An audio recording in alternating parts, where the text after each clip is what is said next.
Support Pro Play Games on Patreon. What's up, everybody? Quick little deck profile. This should be featured first on PPG. Shout out to them for always sponsoring me and my team, Team Foe. So without further ado, we'll just get into it. As you guys saw, I piloted Crimson for an amazing event. I had a blast hanging out with the guys from Oceania, and honestly, best people. Like, just great time. So that's kind of it. This is the deck. Fun little thing I'll tell you about ahead of time. If you guys did see in the finals, it looked like my opponent forgot to use his Jaren effect, and ahead of time I just want you guys to know. I clarified with my opponent and I asked him, I said, hey, did you activate or give him barrier? I said the exact words of, hey, does he have any other abilities besides double strike? Give him a chance to back up, and knowing I could combo out of it, but he didn't know I could combo out of it. I want to make that clear, is that this guy had the opportunity to lie, and he chose to be honest. He's like, nope, I forgot to give it barrier.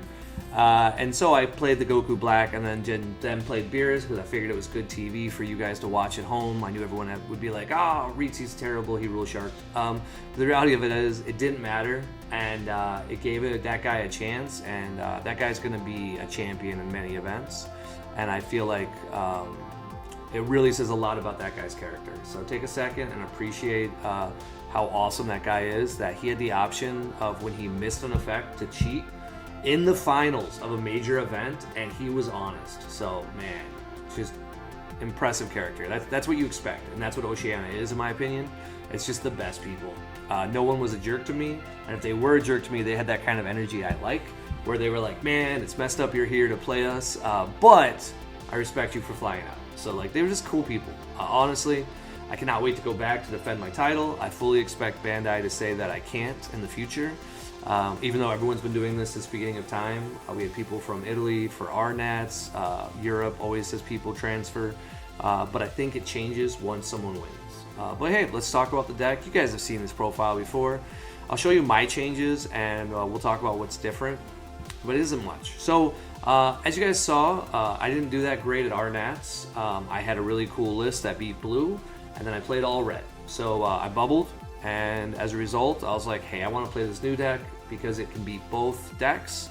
So I made it a little bit more targeted towards my stuff, and you can see it right here. Some changes I would make are pretty obvious, but the big thing that made my list really good was Bardock Spirit Resonance. This basically is just like a cool way of getting more attacks in, and it sequenced really well with some of my other cards because it gave me a free 0 energy spirit boost.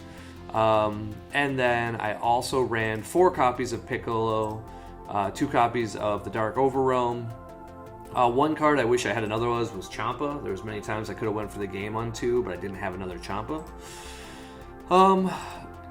Least liked card was actually Baby Golden Avenger. Never casted it, to my knowledge, like once in the weekend, and if I did, I don't remember it. Some definite things about the deck is it's a very high skill deck.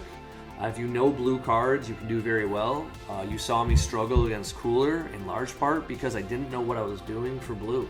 I was unfamiliar with most of the cards in my deck and had to kind of be like, I couldn't really...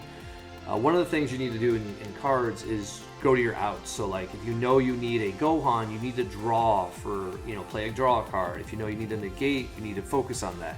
If you have a negate, you can push, so on and so forth. Well, because I didn't know what my outs were, unless they were in my hand, and I just didn't have a clue, I just kind of had to play the game right in front of me. Luckily, I never got punished for it that much, minus, of course, when you saw in the finals when I milled my top 3 cards and hit my SCR, and immediately all of Australia cheered violently, I'm sure, because at that point I had just given him a great way to beat me, because the SCR is fantastic in that matchup and would have been a huge help. Just talking about the trip and my matchups, I think is more important than the list. Everybody else has already went through it. I saw Eggman and Joey already discussed the lists, and they did a great job. The matchups was with a cool part. So in top 16, I played against Gamma. Gamma is a relatively decent matchup, in large part because of Tapion. Thanks to Tapion, they can't Floodgate very easily on turn 3, because if they do, you obviously just use Trunks. This also means that Trunks should really be at a 4, or at least a 4th in your sideboard, because there's some matches that it just makes it better. And I didn't have a 4th, and I definitely felt it. But then on game 1, he went first, and I was able to beat him because I played Tapion. I believe he went for a counter spell, and when he did, I bounced it, and then he baby hatched at some point, and I used the Spirit Boost of Tapion to get rid of it. So then I ended my turn with a Tapion, a battle card, and a very big hand. I think I had 11. So then, he didn't have much he could do on his turn, and he'd already used Hatch, so I punished him. And then in game 2, he missed his Unison. This is why we don't play Gamma, because if you miss your Unison, it just feels terrible. But he played amazing. Like he played very tight, very solid. I feel like this is just a very strong deck into it. Because he missed his Unison, ironically, Dende I didn't get to come out. I do side this card because I do respect the deck. And he never awoke until turn 4, and on turn 4 I played my SCR and killed him. So that was cool. My top 8 match you guys saw on stream. I played against SS4. Phenomenal player. He beat the crap out of me in top day 1, in best of 1. He used Vegito to look at my hand, saw that I had 35k in combo power, or 30k in combo power, took my super combo, so then now I didn't have enough stuff, used 8-drop Gogeta, swung for the triple strike, and I was dead. So he was a very good player. He played tight, but this has a very good matchup into SS4. The biggest reason is that I can put a little bit of early aggression thanks to Piccolo, and then he has to either ignore Piccolo or waste his attacks because he can't kill on 3. That's the biggest weakness of SS4, is that it's pretty much impossible to kill on 3, whereas this deck can kill on 3. Obviously you need to get your SCR to do it, but the fact that the SCR works in conjunction with his untap 1 and it's not limit once per turn is just really unfair. And so I abused that to barely squeak out a win. If you guys saw, I agree with what most people said, is that I was a little bit too aggressive versus my opponent. I actually gave him a chance to beat me because had I played slower, I had all of the defensive cards necessary to take my time and outvalue him next turn for the win. But I saw how good of a player he was, and I'd rather risk it for the win than try to sit back an additional turn. Because I really did not feel comfortable with the chance of doing well against him, because he was a very good player.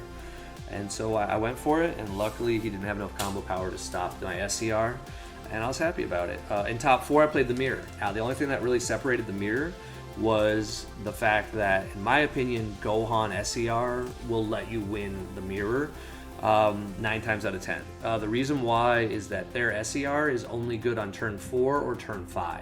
So obviously on turn 4 going second, you can jam it and untap a bunch of cards.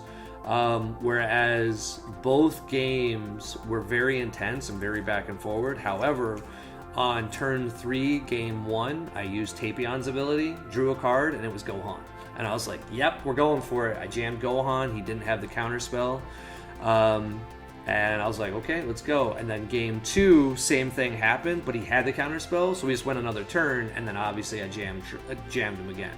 But I was able to really abuse it, and I couldn't kill him that turn, even with the SCR, but it was the fact that my SCR was just so much value, because then I got rid of his Unison, then we went to his turn 5, and I was able to just get enough value where he used Gohan and the SCR in one turn. I used Cunning to make it where he had to remove cards from the game to even untap his energy. So I think he only got to untap 1 with his SCR instead of 6 or 5, whatever the energy he was at. So it just gave me a very big advantage, and so I think because of that, Gohan SCR is just in a better spot. But if they obviously give green or any other colors a straight counter spell where you can get rid of 8 drops, maybe less good then. But it did a lot of work for me in that match. Once again, phenomenal player for top 4. He played it as tight as he could. I believe he was 2nd or 3rd seed going into day 2. So, he obviously deserved that spot, and I was happy to take advance to the finals. And then in the finals, like I said, it was just what you saw. The only thing that was kind of fun or funny, for lack of a better term, is my opponent, like I said, when they did not have the effect announced for the barrier, I just asked him, and he admitted that he did not get his card barrier, and so I just bottom decked it when I could have out comboed it, and that was just for you guys on stream. Like, it had no impact on the game. We knew he had no energy left. There was nothing he could do to win at that point, and I'd be able to win the next turn regardless.